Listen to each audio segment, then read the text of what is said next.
Hey, you, close the other tabs. Turn your phone face down. Put the headphones in. I need your undivided attention because I'm about to say everything you've been begging the universe to finally tell you out loud. And I'm not going to be gentle the whole time. Sometimes I'm going to talk to you like your best friend who's watched you self-destruct for 10 years and is done watching. Sometimes I'm going to talk to you like the future version of yourself who finally made it and is screaming back through time, please God, listen this time. So grab water. Grab tissues, pee first, because we're going all the way in. Here's the sentence that will either ruin your life or save it, depending on what you do next. No one is coming to save you. Say it with me, out loud, right now. No one is coming to save me. Good. Say it again, slower. Like you're telling it to the little kid inside you who still believes a prince or a parent or a promotion or a person is going to ride in and fix everything. A no one is coming to save me. One more time, like you're burning it into your bones. A no one is coming to save me. Feel that little twist in your stomach, that lump in your throat, that tiny spark of rage mixed with relief. That feeling is the exact moment your real life begins. Because the second you stop waiting for the rescue that never shows up, you finally become the rescue. You've been living inside a fairy tale that everyone else outgrew in middle school. You've been standing on the train tracks of your own life waiting for a train that was never scheduled to arrive. And I'm not saying this to hurt you. I'm saying this because I love you too much to let you waste another year staring at the horizon for a ship that isn't coming. You are the ship. You are the train. You are the train. You are the goddamn... And the sooner you accept that, the sooner you stop leaking your power to people who don't even know your middle name. The sooner you get to build a life that doesn't make you want to disappear every Sunday night. Let's start with the hardest truth first. You are not broken. You are not too much. Then you are not too. You are not too little. You are not behind. You are not unlovable. You are not a project. You are not a before picture. You are a full-grown human being who has simply been behaving like someone who doesn't know their own worth yet. And that behavior can change today, not tomorrow. Not when you lose 20 pounds. Not when they text back. Not when you finally make 6 figures. Today. Because here's what actually happens when you keep waiting. Every day you wait, you teach yourself a new lesson. I am the kind of person who waits.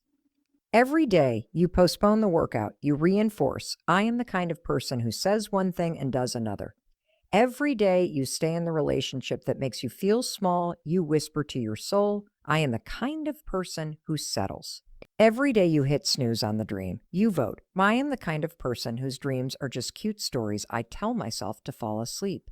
And your brain is paying attention. Your nervous system is taking notes. Your body is keeping the score. You are literally training yourself to stay exactly where you are. And the craziest part, you already know this. Deep down in the part of you that never gets to talk because you keep it sedated with scrolling and wine, and I'll start Monday. There is a voice that has been screaming for years, get up. We deserve better than this. This is not who we are. We are wasting our life. You feel her, don't you? She's loud right now. That voice is not your enemy. That voice is your higher self wearing steel-toed boots, kicking the door down. And today we're letting her drive. So let's talk about healing, because that's where most people get stuck first. Healing is not pretty. Healing is not a spa day. Healing is not crying once and then waking up fixed. Healing is throwing up in the bathroom at 2 a.m. because a memory just ambushed you. Healing is finally telling the truth out loud to another human and watching them not leave. Healing is deleting the photos you swore you'd never delete. Healing is blocking the number and then unblocking it 6 times before you finally mean it. Healing is realizing you taught people how to treat you by what you tolerated. Healing is forgiving yourself for not knowing better when you didn't know better. Healing is sitting in the wreckage of your own life and deciding to build something new with the broken pieces. And nobody warns you how physical it is. Your chest literally hurts. Your shoulders carry 20 extra pounds of grief some days. Your jaw locks from all the words you swallowed to keep the peace. But here's what else nobody tells you. The pain you're running from. It's not chasing you. It's inside you, which means wherever you run, it's already there waiting when you arrive. So you might as well turn around and face it. Because when you finally look it in the eye, you realize it's not a monster. It's a scared kid holding a list of all the times you abandoned yourself. And that kid just wants a hug and a promise that you're never going to leave again. Give it right now. Put your hand on your heart and say out loud, I'm sorry I left you. I'm here now. I'm never leaving you again. Say it until you cry. Say it until you cry. Say it until you mean it. Say it until something inside you unclenches for the first time in years. Good. Now breathe. You just did more healing in 30 seconds than most people do in 10 years of therapy. Keep going, because healing is not a one-time event.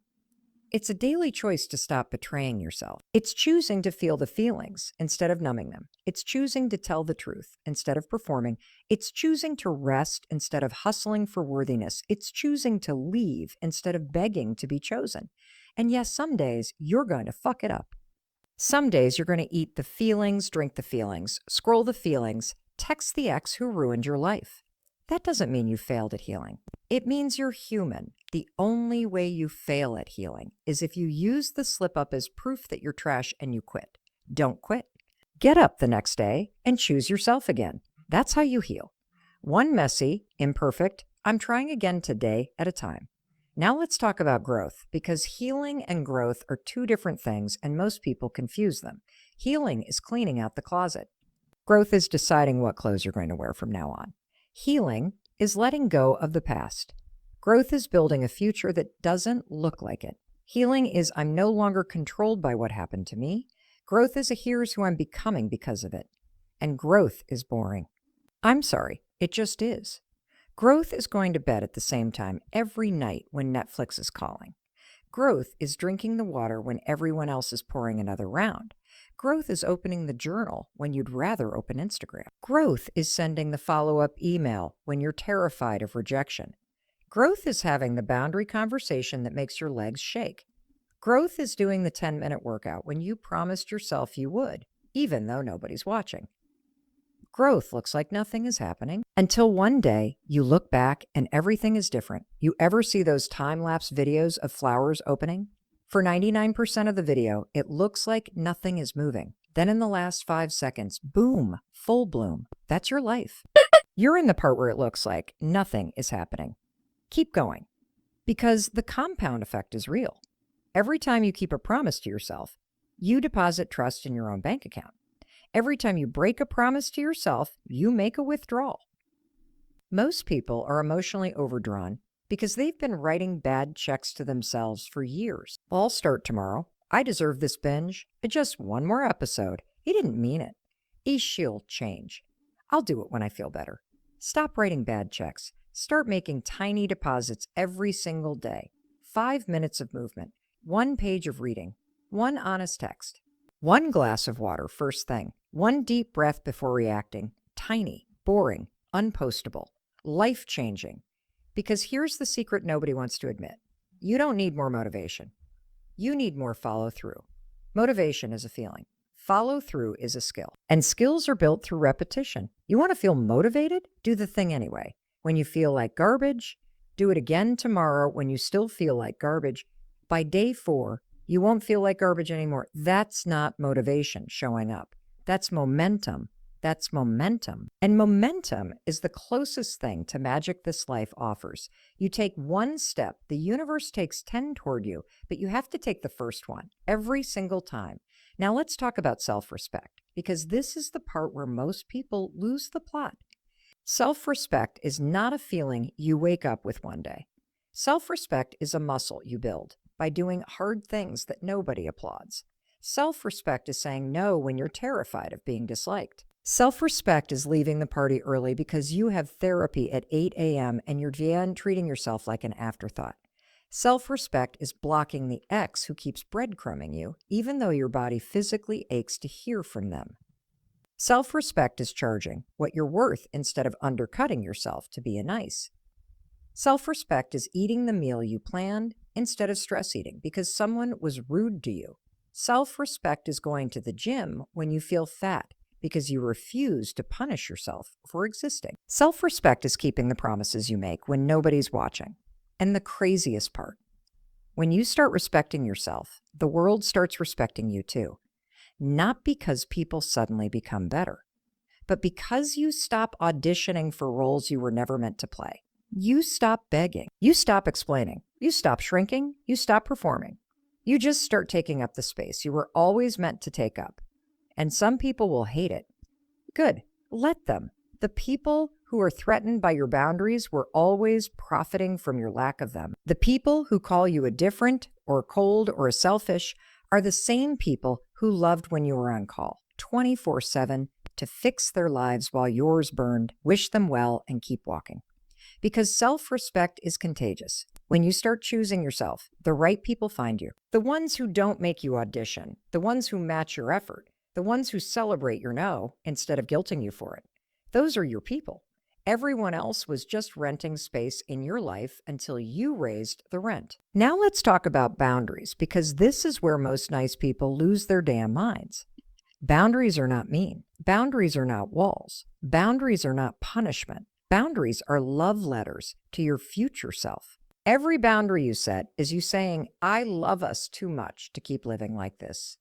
I love us too much to keep explaining why I deserve basic respect. I love us too much to keep lighting myself on fire to keep someone else warm. And yes, people will test them. They'll cry. They'll rage. They'll guilt trip. They'll call you dramatic. That's not your boundary failing. That's your boundary working. Because the people who belong in your life will adjust. The ones who don't will throw a tantrum and leave. Thank them for the eviction notice and change the locks. You don't need a village of hundreds. You need 5 people who would help you hide a body. No questions asked. Quality over quantity, always. And while we're on the topic of people, stop chasing anyone who makes you feel like you're hard to love. Stop trying to prove your worth to someone who keeps moving the finish line. Stop watering dead plants. Stop performing availability for people who only hit you up when their first choice is busy. Stop saying it's fine when it's not fine. Stop apologizing for having needs. Stop dimming your light because it makes someone else feel insecure. You are not the backup plan. You are not the convenience store open 24/7. You are not the emotional support animal for grown adults who refuse to support themselves. You are a whole, entire human being with a heart that beats 100,000 times a day, whether anyone acknowledges it or not. Start acting like it. Now let's talk about the thing nobody wants to say out loud. You are addicted to your own suffering. Yeah, I said it. You are addicted to the drama, to the chaos, to the will they, won't they, to the overthinking at 3 a.m., to the doom scrolling, to the comparison, to the story that you're the victim and everyone else is the villain, because suffering feels familiar and familiar feels safe, even when it's killing you. Peace feels terrifying because you've never had it for more than 5 minutes without sabotaging it. So you pick the fight. You send the text. You assume the worst. You create the problem so you can stay in the loop of a see, I knew it would end badly. Break the loop. Choose peace even when it feels boring. Choose peace even when your nervous system is screaming, this is too calm. Something must be wrong. Choose peace even when no one is clapping for you. Choose peace even when it means being alone for a while, because solitude is not the enemy. Loneliness is not the enemy. The enemy is staying in situations that make you hate yourself just so you don't have to sit with yourself. Learn to sit with yourself. Learn to enjoy your own company so much that bad company becomes unbearable. Learn to be so full of your own love that crumbs feel like insults. That's when everything changes, when you become the safest place for you to land, no matter what. Now let's talk about starting. Because this is where 99% of people die with their dreams still inside them. They wait. They wait for permission. They wait for certainty. They wait for courage. They wait for the kids to be older. They wait for the debt to be gone. They wait for the body to be smaller. They wait for the ex to regret it. They wait for Monday. They wait for January. They wait for when I'm ready. Newsflash, you will never feel ready. Readiness is a myth sold to you by people who don't want you to outgrow them. You start scared. You start messy. You start ugly. You start broke. You start crying. You start with the wrong tools and the wrong plan and the wrong haircut. You start anyway. Because the truth is, the first step is always the hardest, but the second step is easier. And by the 10th step, you're running, and by the 100th step, you look back and realize you're miles from where you began. And you didn't even notice the transition because you were too busy becoming the person who could run that far. So whatever it is you've been avoiding, do it today. Do it badly. Do it scared. Do it crying. Do it with shaky hands and a racing heart. Just do it. Send the application. Write the first shitty draft. Make the doctor's appointment. Book the flight. End the situationship. Start the savings account with $5. Tell them how you really feel. Ask for the raise. Launch the thing. Post the video. Say you're sorry. Say thank you. Say I love you. Say I can't do this anymore. Say the thing that's been choking you. Because the moment you do, you'll realize the monster was made of paper, and you've been carrying paper this whole time. Now let's talk about the future you, because this is the part that makes me cry every time. There's a version of you waiting on the other side of all these tiny decisions. This version wakes up calm. This version trusts themselves. This version knows their worth without needing proof. This version has boundaries that don't require a PowerPoint presentation. This version laughs from their belly. This version creates instead of consumes. This version rests without guilt. This version loves without scorekeeping. This version looks in the mirror and smiles because they kept the promises everyone else broke. That version is not a fantasy. That version is inevitable. If you start today, every single person you admire was once exactly where you are right now, crying in their car, hating their body, drowning in debt, heartbroken, hungover, hopeless. The only difference between them and the version of you still stuck is that they started before they felt ready. And they kept going when it felt pointless. And they cried and threw up and started again the next day. And now they're the overnight success, 10 years in the making. Be that person. Be the before that becomes someone else's proof that it's possible. Be the story someone else tells when they say, if they could do it, so can I. You owe that to the world. But more importantly, you owe that to yourself, because you deserve to meet the version of you who isn't exhausted from their own bullshit. You deserve to wake up proud. You deserve to stop apologizing for existing. You deserve to take up space. You deserve to be loved without shrinking. You deserve to be chosen first by you. So here's your assignment. Right now, before you close this tab and go back to numb, do one thing that scares you. One thing that the old you would talk themselves out of. One thing that proves you're done, waiting for permission. One thing that makes you whisper, holy shit, I actually did that. And then tomorrow, do it again. And the day after that, until one day you wake up and realize the life you were waiting for someone to give you. You built it with your own hands, with your own hands, with your own heart, with your own messy, brave, beautiful, imperfect life. And when that day comes, you'll cry again. But this time, there'll be different tears. There'll be the tears of someone who finally understands, I was always the one I was waiting for. I was always enough. I was always worth saving. And I finally did it. I saved myself. Now go. The clock is ticking. 2026 is coming. Who do you want to be when it gets here? The choice is yours, and it starts right now. I love you. I believe in you. And I'm proud of you for still being here. Now get up. Your life is waiting. And it's so much better than you've let yourself imagine. Go get it. I'll be here cheering when you do.